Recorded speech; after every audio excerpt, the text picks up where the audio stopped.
उस रिंग के जरिए ही उस बच्ची को बाहर निकाला था। हमारी टीम ने ग्राफिक्स भी तैयार किया है। ग्राफिक्स के जरिए हमें यह बताने की, समझाने की आपको कोशिश कर रहे हैं कि किस तरह से बच्ची गिरी है। यह बच्ची मासूम खेल रही थी, वहां उसको मालूम नहीं कि 3 साल की अबोध बच्ची को क्या पता कि क्या वहां पर गड्ढा है, क्या कैसी स्थिति है। लेकिन यही तो हम सबको समझना होगा, जागना होगा, चेतना होगा कि इस तरह से बोरवेल यूं ही खुले छोड़ देते हैं, बिना ढके छोड़ देते हैं, बिना भरे छोड़ देते हैं, तो एक किसी की भी मासूम, कोई भी मासूम उसमें या कोई बड़ा भी इसमें फंस सकता है। और ये बच्ची इसी गड्ढे के, इस बोरवेल के आसपास खेल रही थी। अचानक खेलते खेलते बच्ची इसके अंदर जा गिरी। 150 फीट इसकी गहराई, 150 फीट इसकी गहराई, जहां ये बच्ची अभी अटकी हुई है। कुछ अपडेट सामने है। एसडीआरएफ और एनडीआरएफ की टीम यहां पर पहुंच चुकी है। यह हादसा जो हुआ है दोपहर 1:50 पर हुआ, जब ये बच्ची 150 फीट इस गहरे गड्ढे में, गोल सर्कल जो आप देख रहे हैं, इस सर्कल को आप साफ तरीके से देख पा रहे हैं कि यही वो गड्ढा, यही वो, ये एरो के जरिए समझिए, इस सर्कल के जरिए समझिए कि यही वो एक छोटा सा गड्ढा, लेकिन गहरा गहरा बोरवेल, 150 फीट ये गहरा। हीरा लाल हमारे संवाददाता लगातार हमारे साथ और जानकारी के साथ जुड़े हुए हैं। सीधा हीरा लाल का रुख करते हैं। अपडेट अभी की हीरा लाल यही कि एसडीआरएफ एनडीआरएफ आ चुकी है, बच्ची को ऑक्सीजन दिया गया है, साथ ही साथ कैमरा लगाया गया है ताकि बच्ची की मूवमेंट का पता लगाया जा सके। कॉर्डन ऑफ कर दिया गया है, मतलब रस्सियों से पूरे इलाके को घेर दिया गया। हम आपके पीछे देख भी सकते हैं। और अपडेट बताइए, कितनी उम्मीद, किस तरह से बच्ची की मूवमेंट देखने को मिली है अभी? जी, सबसे बड़ी अपडेट यह है कि एसडीआरएफ की टीम यहाँ मौके पे पहुंच चुकी है और उन्होंने कैमरा डाल के बच्ची का मूवमेंट देखने का जो प्रयास किया, उस जो कैमरे की सहायता से जो एलईडी की मॉनिटर है उस पर बच्ची का मूवमेंट भी देखा गया है। बच्ची मूवमेंट भी कर रही है। सबसे बड़ी रात की बात है कि बच्ची मूवमेंट कर रही है। लगातार उसको ऑक्सीजन देने का प्रयास किया जा रहा है, बच्ची तक पानी भी पहुंचाया जा रहा है ताकि किसी प्रकार की उसको असुविधा न हो, किसी प्रकार की उसको दिक्कत ना हो। लगातार यहाँ रेस्क्यू किया जा रहा है। मौके पे एसपी राजन दुष्यंत भी पहुंचे और अधिकारियों से उन्होंने चर्चा की है।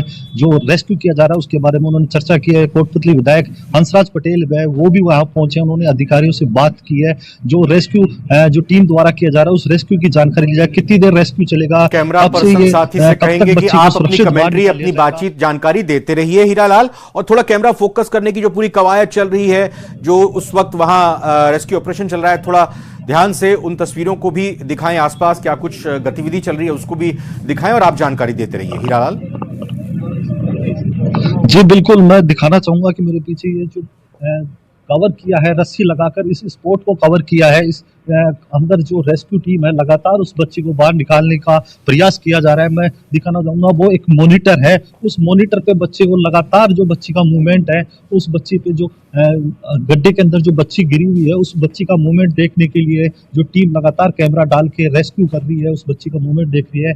एसपी यहाँ मौके पे मौजूद है, वो भी जो एडिशनल एसपी है, अन्य जो टीम के सदस्य हैं उनसे लगातार वो उनसे चर्चा कर रहे हैं, उनसे स्थिति की जानकारी ले रही है, क्योंकि एनडीआरएफ की टीम भी अब यहाँ मौके पे पहुंचने वाली है। एसडीआरएफ की टीम पहुंच चुकी है। लगातार बच्ची को ऑक्सीजन दिया जा रहा है। इस पूरे बैरिकेड लगाकर, रस्सी का बैरिकेड बनाकर इसको कवर किया गया ताकि भीड़ है जो इस घटनास्थल से दूर रहे, क्योंकि रात का समय इसलिए यहाँ लाइटें भी लगाई गई है। जो देसी जुगाड़ है उसके जरिए लाइटिंग की व्यवस्था की है ताकि बच्ची को रेस्क्यू करने में किसी प्रकार की दिक्कत ना हो। हमने एसपी से भी बात करने का प्रयास किया, लेकिन एसपी है जो अभी अधिकारियों से बात करने में लगे हुए हैं। उनका कहना है कि मैं यहाँ से फ्री होकर फिर आपको अपडेट दूंगा किस प्रकार से जो रेस्क्यू किया जाए, क्योंकि अभी प्रारंभिक तौर पे एक रिंग बनाकर इस गड्ढे में डाला जाएगा और बच्ची को बाहर निकालने की जो कोशिश है वो की जाएगी। लेकिन अगर ये प्रयोग सफल नहीं होता है, इसके बाद दूसरा ऑप्शन जो टीम है वो चुनेगी। यहाँ दूसरा ऑप्शन के तौर पे जो पैरेलल एक गड्ढा है वो भी खोदने की जो तैयारी है उसको भी लेकर ये चर्चा की गई है। जेसीबी मशीन, एलएनटी मशीन यहाँ बुला ली गई है। अगर ये दूसरा ऑप्शन काम करता है तो उसके जरिए जेसीबी की मशीन के जरिए यहाँ पे गड्ढा पैरेलल खोदा जाएगा। मैं दिखाना चाहूंगा पीछे जो जेसीबी है, लगा 3 से 4 जेसीबी मशीन यहाँ मंगवा ली गई है, क्रेन यहाँ मंगवा ली गई है, 3 से 4 एम्बुलेंस यहाँ पहुंच चुकी है। जो मेडिकल टीम है वो लगातार यहाँ पहुंच चुकी है और बच्ची को सुरक्षित बाहर निकालने का जो प्रयास है वो टीम द्वारा लगातार किया जा रहा है। आप देख सकते हैं तस्वीरों में जो दमकल भी यहाँ मौके पे पहुंच चुकी है। दमकल को भी यहाँ किसी अप्रिय स्थिति से निपटने के लिए दमकल भी यहाँ मौके पे मौजूद है। जो एम्बुलेंस है, मेडिकल टीम है, पुलिस के आला अधिकारी है, प्रशासनिक अधिकारी जो एसडीएम ब्रजेश चौधरी है वो भी यहाँ पहुंच चुके हैं। एसपी है वो भी मौके पे पहुंचे। विधायक कोटपुतली हंसराज पटेल है वो भी पल पल की अपडेट जो स्थानीय जो अधिकारी है उनसे ले रहे हैं। जी हीरालाल, एक तो ये बताइए, जो दर्शक अभी जुड़े हैं, जो जानना समझना चाह रहे होंगे कि आखिर ये हादसा हुआ कैसे, ये बताइए, और कोशिश कीजिएगा आसपास अगर कोई प्रतिनिधि या कोई संबंधित व्यक्ति जिनसे आप बात कर सकें, बिना ये ऑपरेशन प्रभावित हुए आप जिनसे बात कर सकें, उनसे जानकारी ले सकें। बताइए पहले तो ये हादसा हुआ कैसे, ये बोरवेल यहां पर किसकी द्वारा खोदा गया था, क्या इसके बारे में जानकारी निकल रही है, बच्ची खेलते खेलते कैसे गिर गई? जी, प्रारंभिक तौर पे जो जानकारी आई थी वो बताया जा रहा है कि 2 दिन पहले इस गड्ढे को, यहाँ बोरवेल को खोदा गया था, लेकिन इस बोरवेल में पानी नहीं होने की वजह से इस गड्ढे को खुला छोड़ दिया गया था। इस बोरवेल से पाइप भी बाहर निकाल लिए गए थे और इसके बाद है जो इस बोरवेल में जो आज बच्ची है अपनी बहन के साथ यहाँ से स्कूल से घर पहुंची थी और इसी दौरान वो खेलते खेलते इस बोरवेल के पास पहुंच गई। परिजनों के मुताबिक इस बोरवेल को ढकने के लिए एक जो प्लास्टिक का तसला होता है, जो इसको स्थानीय भाषा में तसला कहते हैं, उससे उस कवर किया गया था। लेकिन बच्ची जब यहाँ खेलने पहुंची तो उस तसले को उसने हटा दिया और जो छोटी बच्ची चेतना जो 3 साल की बताई जा रही है, खेलते खेलते इस गड्ढे में जाके गिर गई। जब बड़ी बहन इसकी जानकारी उसने परिजनों को दी, उसके बाद परिजनों ने है प्रशासन को सूचना दी, प्रशासन मौके पे पहुंचा। हालांकि प्रारंभिक तौर पे जो शुरुआत में जो ग्रामीण थे उन्होंने स्थानीय स्तर पे रस्सी के सहारे जो बच्ची 15 फीट की गहराई पे अटकी हुई थी उसको बाहर निकालने का प्रयास किया। बच्ची ने रस्सी भी पकड़ी, लेकिन रस्सी हाथ से छूट जाने के कारण बच्ची जो 100 से 150 फीट नीचे चली गई। इसके बाद एसडीआरएफ की टीम मौके पे पहुंची है और एसडीआरएफ की टीम लगातार रेस्क्यू कर रही है। मेरे साथ यहाँ कुछ जनप्रतिनिधि मौजूद है, उनसे हम जानने की कोशिश करेंगे कि किस प्रकार से घटना घटित हुई और आखिर जिम्मेदारी किसकी है, क्योंकि प्रदेश में किस प्रकार से जो घटनाएं घटित हुई है पिछले कुछ दिनों में, आखिर बार बार इस प्रकार की घटनाएं होना काफी चिंताजनक है।